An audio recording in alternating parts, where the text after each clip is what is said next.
Wala si KLGU, idikayat ang publiko na sumali sa registration caravan ng SSS. Ang detalye ng balitang yan mula kay Kapar Lorna Hernandez. Kapar Lorna! Yes, kapartner, good morning. May gaganaping registration caravan ang Social Security System or SSS sa first floor lobby ng Malasiki Municipal Building sa darating na Lunes, Hulyo 15, 2024 simula alas 9 ng umaga. Inaanyayahan ang lokal na pamahal ng Malasiki ang publiko kabilang na ang todo members, vendors at lahat ng hindi pa miyembro ng SSS na lumahok at magrehistro sa gaganaping registration caravan.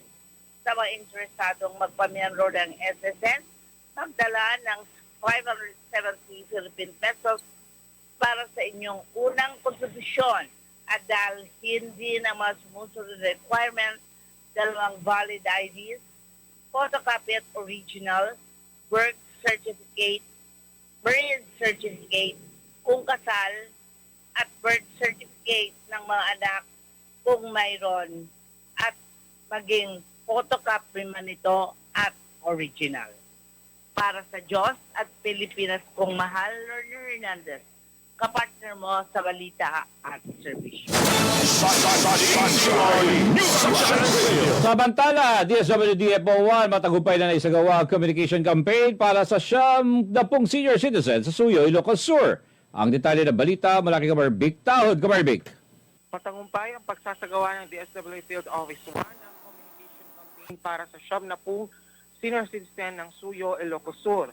Highlights ng campaign na ito ang Social Pension Program kung saan mas naipaliwanag ang mga pamantayan, kwalifikasyon at proseso upang maging isang social pensioner.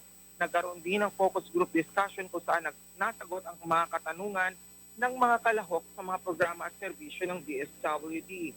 Isa sa prioridad ng kagawaran na matulungan ang mga nakatatanda upang makuha nila ng tama ang kanilang mga benepisyo. Para sa Diyos at sa Pilipinas kong mahal, Tahod sa partner mo sa balita at serbisyo. Sa iba pa mga balita, palit basura project para sa mga estudyante, isasagawa ng Bolinao LGU. Alamin natin yan kay Kamar Bienber Gabidyang. Barbian!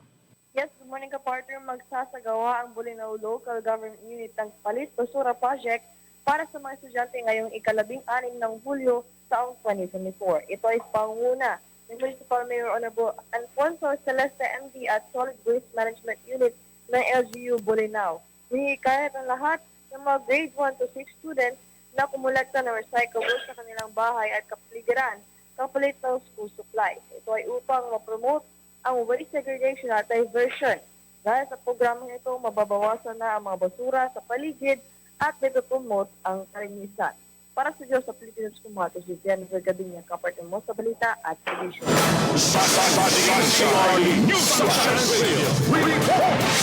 Dagdag pang balita, top 10 most wanted person sa municipal level para sa paglabag sa possession of illegal drugs sa Estado San Quintin, PNP. Alamin natin kay Kapatid Sheila Balog ang balitang yan. Kapatid Sheila.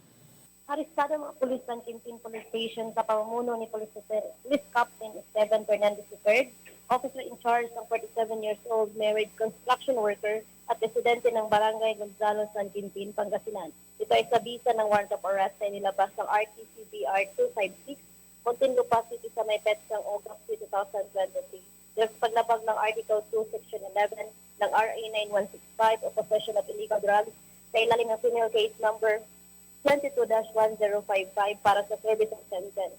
Tiniyak ng San Quintin Police Station na nasunod ang tamang proseso sa pag-aresto.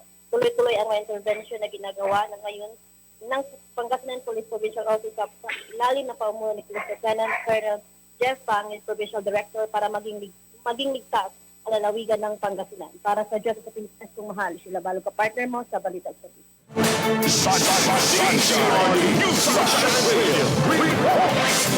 Jobstart Philippines Program Final Profiling at Interview isinagawa sa Laredo City. Ang detalye yan sa pagbabalik ni Kapatid Big Tahod. Kapatid Big. Sinagawa ang Jobstart Philippines Program Final Profiling at Interview sa lokal na pamahalaan ng Alaminos. Ito ay programa ng Department of Labor and Employment katuwang ang lokal na pamahalang lungsod ng Alaminos sa pamumuno ni City Mayor Art Brian Celeste. sa pamamagitan ng Public Employment Service Office sa pangangasiwa ng City Government Department Head 1 at Peso Manager Eleanor P. Bruno. Layunin ng programang ito na mabigyan ng 10 araw na online life skills training, 3 buwan ng internship at mini-job fair ang mga kwalipikadong benepisyaryo, partikular na ang mga kabataang nasa edad 18 hanggang 24 na walang trabaho, hindi nag-aaral at hindi rin sumasa ilalim sa anumang training upang malinang ang kanilang kakayahan at magkaroon ng maayos na trabaho. Para sa Diyos at sa Pilipinas kong mahal, bitahod ka partner mo sa balita at serbisyo. Samantala, 781 scholars sa Dagupan City natanggap na ang kanilang pang-tuition. Alamin natin yan, kapartner Bienber Gabinya. Kapartner Bien. Yes, good morning ka-partner. Natanggap ng 781 scholars ang kanilang pang-tuition nito lamang Lunes ng hapon. Masaya si Mayor Belen Fernandez na makitang muli ang 771 na mga kabataan kabilang sa 5,000 scholar ng syudad. Ito ay upang maipaabot ang kanilang mga pang-tuition na nagkakahalaga ng 20,500 pesos. Isa sa prioridad na programa ni Mayor Belen ang edukasyon ng mga kabataang Dagupeños. Para sa Diyos sa Pilipinas, kumati si Zen Verdabinya, kapartner mo sa balita at kondisyon. Para sa uling balita ng ating balita, Regional Public Employment and Service Office ng Binmalay target ding matulungan ng mga estudyante at mga kabataan. Alamin natin yan kay kapartner Lerner Hernandez. Kapartner Lerner. Hindi lamang ang mga adult ang naghahanap ng trabaho ang gustong matulungan ng Public Employment Service Office ng Binmalay, kundi pati ang mga estudyante at mga kabataan. Sa panayam ng programang Binmalay Nakan, bayan muna bago ang sarili sa Sunshine Radio, sinabi ng Peso Manager na si Maria Fatima Angelos Reyes. Sunshine News Blast. Mga estudyante. Dahil po, wherein sila po ay magtatrabaho during their summer vacation. And ini-inform po natin sila through our Facebook page. Pinopost po natin to and nagbibigay po tayo ng deadline ng submission. Dagdag dito, nasa mahigit 1,000 nag-apply na estudyante para sa summer job. Pero 4 na po ang naaprubahan ng Department of Labor and Employment, ngunit nagdagdag ang LGU ng Binmalay.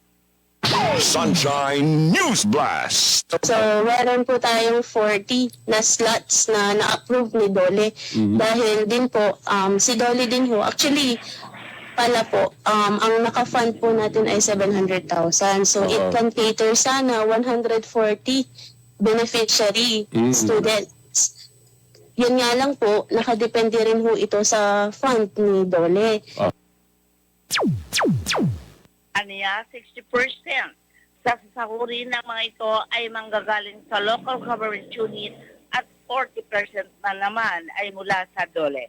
Dahil sa dami ng mga nag-apply, nag-request ang Binmalay LGU na i-localize ang nasabing programa kaya tumabot sa 80 o 80 ang nakuha na magtatrabaho sa summer job na ginawa na sa pamagitan ng drawlats mula sa 700,000 budget ng bayan ng Binmalay. Sa ngayon, hinihintay na ang GSIS insurance ng mga ito bago mag-umpisa sa trabaho for 20 days. Pagkatapos ng programang ito, pwede nang bumalik sa pag-aaral ang mga estudyante sa PASPAM. Maaring magamit ng mga estudyante ang kanilang sahod na 531 pesos a day para sa kanilang pambili ng gamit sa eskwelahan.